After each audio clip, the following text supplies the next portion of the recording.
Okay, differently ကိုကြည့်ရှုနေကြတယ်နင်းနေရဲကတကယ်ချင်းများအားလုံးပဲမင်္ဂလာပါခင်ဗျာကျွန်တော်ဒီပိုင်းလေးမှာရှင်းပြပြီးမှကျတော့ Video တိဖြတ်အခြေခံသင်ခန်းစာ6ပေါ့နော်အခြေခံသင်ခန်းစာ6ကမလေးလာကြကျွန်တော်တို့1 2 3 4 5တီကိုတော့လေးလာပြီးပေါ့နော်ဒါမှသာလျှင်တကယ်ချင်းတော့ Video တိဖြတ်ကိုအခြေခံကနေခဏခဏကျွမ်းကျင်နေမယ်လို့မျှော်လင့်ပါတယ်ဟုတ်ကဲ့ဒီအခြေခံသင်ခန်းစာ Video တိဖြတ်နံပါတ်6မှာဆိုလို့ရှိရင်ကျွန်တော်ဘာကိုရှင်းပြထားပေးလဲဆိုရင် effect control ပတ်နယ်အကြောင်းကို effect control ပတ်နယ်အကြောင်းကိုရှင်းပြပေးတာဖြစ်ပါတယ်ခင်ဗျာဟုတ်ကဲ့ပါ effect control ပတ်နယ်အကြောင်းကိုရှင်းပြပေးတာဖြစ်တဲ့အတွက်ကြောင့်မို့လို့တေချာချာလေးလေ့လာကြပါနည်းနည်းလေးတော့ခက်တယ်ပေါ့နော်ဒီ effect control ပတ်နယ်မှာဆိုရင်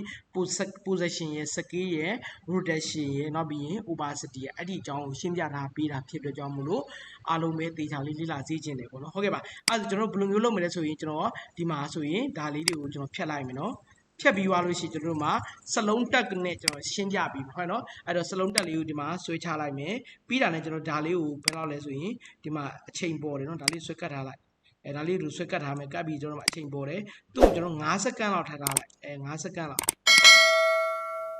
နော်တိုင်းတိုင်းမှာ5စက္ကန့်လောက်ထားထားမယ်အဲမိနစ်စက္ကန့်5စက္ကန့်လောက်ထားထားမယ်ထားထားပြီးသွားရင်ကျွန်တော်ဒီမှာဆိုလို့ရှိရင်ဒီမှာကျွန်တော်ဒ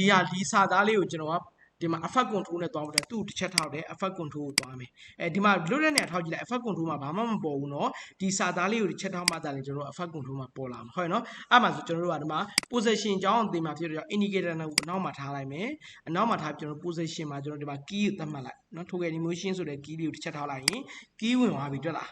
းဘာကြောင့်လဲဆိုရင်ဒီစာသားကဒီနားမှာပဲထားခြင်းလို့ဟုတ်နော်ဒီစာသားလေးကိုဒီနားမှာပဲထားခြင်းလို့ဟုတ်နော်ပြီးတာကျွန်တော် indicator ကိုအရှိမထားလိုက်မယ်ထားပြီးသွားရင်ကျွန်တော်တို့ဒါလေးကိုဒီဘက်လေးကိုဆွဲလိုက်ဒါဆိုစလုံးလေးဟိုဘက်ကိုသွားတွေ့လားနော် okay ဒါကြတော့ position နဲ့ဒီဘက်လေးကိုသွားလိုက်တယ် okay ရပြီနောက် play ကြည့်လိုက်မယ် okay တွေ့လားအဲ့လိုမျိုးနဲ့ကျွန်တော်တို့ကဒီ position effect control ပတ်နေရဲ့အကြောင်းမှာ position ရဲ့အကြောင်း position ကအဲ့ဒီလိုမျိုးလုပ်တယ်ကဲနောက်ထပ်ကျွန်တော်ဒီမှာဒီစာသားလေးကိုပဲထပ်ပြီးတော့ယူပြီးဆွဲချလိုက်မယ်ဆွဲချပြီးကျွန်တော်တို့ဒီမှာဒီစာသားကိုကျွန်တော်အပေါ်အောက်လုပ်မယ်တစ်ချက်ထောက်မယ် effect control ကိုသွားမယ်ဒီမှာ indicator ကိုကျွန်တော်တို့ကဒီမှာထားတယ်ဒီအပေါ်မှာထားလိုက်ဒီစာသားကိုကျွန်တော်ဟိုအပေါ်သွားခြင်းတော့အပေါ်ဆွဲတင်လိုက်အဲ့လောက်မှာကီးသတ်မှတ်လိုက်မယ်ပြီးတာနဲ့ဒီကျွန်တော် indicator ကိုအခုအနောက်ဆုံးမှာအစမှာထားပြီးသူ့ကိုအောက်ပြန်ဆွဲချလိုက်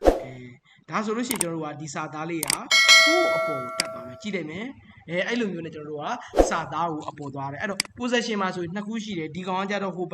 ဘက်သွားဒီဘက်သွားတယ်ဒီကောင်ကကြတော့အပေါ်အောက်သွားတယ်အဲ့ဆိုနားလည်လိမ့်မယ်နော်အရင်ဆုံး indicator ကိုအနောက်မှာထားပြီးတော့မှကျွန်တော်တို့က key သတ်မှတ်တယ် token emotion ထောက်ပြီးတော့အပေါ်အောက်သွားတယ်အဲ့ဆိုရင်ဒီ file လေးကိုရရှိလိမ့်မယ်လို့မျှော်လင့်နေနော်ဒါ position တစ်ခုရမယ်ကဲနောက်တစ်ခုအဲ့ position ကိုကျွန်တော်သုံးပြပေးမယ်ဒီဒါလေးကိုဆွဲချပြီးတော့ကျွန်တော်ဒါလေးနည်းနည်းဆွဲရှိထားလိုက်ဒီမှာကျတော့ကျွန်တော်က effect control ကိုသွားမယ်ဒီမှာကျတော့ကျွန်တော် position ကိုကျွန်တော်ကဟိုပေါ့3ခု4ခုကစားရ indicator ကိုအနောက်မှာထားတယ်ဒီနားတော့မှာတော့အလေ3ချိုးတစ်ချိုးဒီနားလိုက်တော့မှာထားပြီးကျွန်တော်ကီးသတ်မှတ်လိုက်တယ်ပြီးတာကျွန်တော်ဒါလေးကိုဒီရှေ့လေးမှာထားလိုက်ထားပြီးစာကိုဒီဘက်ကိုဒီဘက်ပေးလာစေလိုက်မယ်ဒါလေးကိုမောက်လေးနဲ့ဖိပြီးတော့ဒီဘက်ကိုဆွဲလိုက်တယ်ပြီးရင် play ကြည့်လိုက်တယ်ဒီမှာ key ထိရောက်တဲ့ ထိကိုသူကရောက်ပြီးရက်သွားတယ်ဘယ်ထိရက်မလဲဆိုဒီထိပေးရက်မယ်ရက်ပြီးတာဒီမှာဒီကနေစပြီးတော့မှဒီနားကနေစပြီးတော့ဒီဘက်ကိုသွားတဲ့ဟာကိုပြချင်တဲ့ကြောင့်ဒီနေရာမှာ key သတ်မှတ်လိုက်ဒီ token emotion ဒီ key လေးကိုယူလိုက်မယ်တစ်ချက်ထောက်လိုက်မယ်နော်ဒါလေးကိုတစ်ချက်ထောက်လိုက်မယ်ထောက်ပြီးသွားရင်ကျွန်တော်ဒီမှာဒီအနောက်လေးလူလေးဆွဲလိုက် indicator နောက်ထားပြီးဒါကိုဒီစာသားလေးဒီဘက်ဆွဲဒီဘက်ကိုသွားတွေ့လားအဲ့လိုမျိုးနဲ့သွားတယ်ပေါ့နော်โอเคအဲ့ဆိုကျွန်တော် play ကြည့်လိုက်မယ်ဒီဘက်ကိုလာတယ်ပြီးတာနဲ့သူရက်သွားတယ်ရက်သွားပြီးတဲ့ခါတော့မှခုနက key သတ်မှတ်ထားတဲ့နေရာရောက်လို့ရှိရင်သူကဟိုဘက်ကိုသွားတယ် okay ဒါဆိုလို့ရှိရင်ကျွန်တော်တို့က position ရဲ့သဘောတရားကိုအမျိုးမျိုးကလိတက်လိမ့်မယ်လို့မျှော်လင့်ပါတယ်ဟုတ်ကဲ့နော်နောက်တစ်ခုနေကျွန်တော်တို့ဒီစာသားကိုကျွန်တော်ပြဖြတ်လိုက်မယ်ဖြတ်ပြီးသွားလို့ရှိရင်ကျွန်တော်တို့ဒီစာသားတွေကျွန်တော်ဖိပြီးတော့ဖြတ်လိုက်မယ်စကေးအကြောင်းပြဒါကိုဆွဲချလိုက်မယ် effect control မှာပဲเนาะစကေးအကြောင်းတစ်ချက်ထောက်တယ် effect control သွား position အောက်မှာစကေးเนาะအဲ့တော့အရင်ဆုံးပြမှာတော့ indicator ကိုနောက်မှာထားမယ်ပြီးရင်စကေးကိုထိုး emotion ထောက်လိုက်တယ် indicator ကိုအစမှာထားတယ်ပြီးတာနဲ့0ပေးလိုက်ဒါဆို play ကြည့်လိုက်မယ်အဲ့စလုံးလေးကသေးတာနဲ့ကြီးတာတယ်မင်္ဂလာပါဆိုတာလာလိုက်မယ်ဟုတ်ကဲ့ရရှိလိမ့်မယ်เนาะစကေးအကြောင်းကဲနောက်တစ်ခုအနေနဲ့အဲ့စကေးကိုနောက်ထပ်ကစားပြမယ်ဒီနားလေးကိုဆွဲပြီးတော့ထည့်လိုက်မယ်ပြီးတာနဲ့သူနည်းနည်းလေးဆွဲကြည့်ထားလိုက်ဒါသဘောတရားပြeffect control သွားမယ် indicator ကိုဒီနားလောက်မှာထားမယ်ထားပြီးစကေးကိုတစ်ချက်ထောက်တယ်သူ့ကိုဒီရှေ့မှာထားတယ်ထားပြီးတော့သူ့ကို0ပေးလိုက်ဆွဲလိုက်လေရတယ်ဒါဆိုဒီကနေသေးတာနဲ့တော့ကြီးတာလာပါတယ်ပြီးရင်ဒီနားလောက်မှာသွားနေတယ်ဒီနားကနေစပြီးတော့သူ့ကိုဟို သေပြန်သေးသွားမယ်ပေါ့နော်အဲ့တော့ဒီနေရာမှာကီးသတ်မှတ်လိုက်မယ်ပြီးရင်ဒီနေရာလေးကိုလူလေးဆွဲကြလိုက်ပြီးတာနဲ့သူ့ကို0ပြန်ပေးလိုက် okay ဒီနားမှာဟိုတတိထားတော့ဒီနေရာမှာဘာကိုထောက်ပါလဲဆိုရင်ဒီနေရာမှာဆိုရင်ဒီကီးကိုထောက်ပါတယ်เนาะအဲ့ဒါလေးကိုတော်တော်သင်တန်းသားတော်များများခက်ခဲတယ်ပေါ့နော်မရဘူးပေါ့နော်ပလေးကြည့်လိုက်မယ် okay သေးတာကြည့်တာပြီးသွားတယ်ပြီးသွားလို့ရှိရင်အဲ့ဒီမှာဆိုရင်အဲ့ဒီနေရာနေပြီးတော့ပြန်ရပါမယ် okay အဲ့ဆိုရင်စကေးအကြောင်းကိုလည်းနားလည်လိမ့်မယ်เนาะကဲ rotation အကြောင်းကိုပြပေးမယ်အဲ့ဆိုရင်ကျွန်တော်ဒါလေးကိုပြန်ဖြတ်ထုတ်လိုက်မယ်ဖြတ်ထုတ်ပြီးတော့ဒီစာသားကိုပဲဆွဲထည့်မယ်ဆွဲထည့်ပြီးတော့ဒီမှာ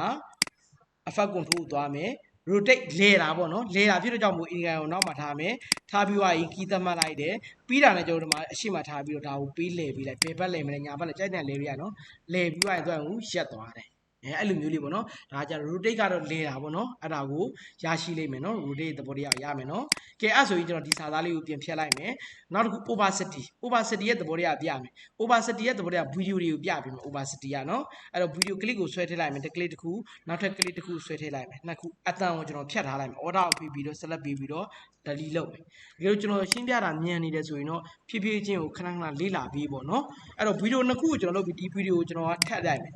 ဒီနားလေးတွေပေါ့အစွန်းလောက်ထိထပ်လိုက်ဒီနှစ်ခုလောက်ထပ်လိုက်ထပ်ပြီးတော့ effect control ကိုသွားမယ်သွားပြီးဒီ video ရဲ့အနောက်အပေါ်က video ကိုပဲကြည့်မယ်နော်အဲ့ video ရဲ့အနောက်မှာ indicator ဒီနားလောက်မှာထားတယ်ထားပြီး opacity မှာတစ်ချက်ထောက်လိုက်တယ်ပြီးတာနဲ့အဲ့ video ရဲ့အရှိတွေမှာဒီအတန်လေးထားတယ်ထားပြီးဒီ video ပဲနော်ထောက်ပြီးတော့ဒါကို0ပေးလိုက်တယ်okay အောက်က video တွေတစ်ချက်ထောက်မယ်ဒီမှာထိုးခဲ့ motion က100ထားမယ်ပြီးရင်အရှိမှာအောက်ရဲ့ video ရဲ့အရှိမှာသူ့ကိုဘာလုပ်မလဲ0ပေးလိုက်အဲ့ဆိုကျွန်တော်ဒီကနေ play ကြည့်လိုက်မယ်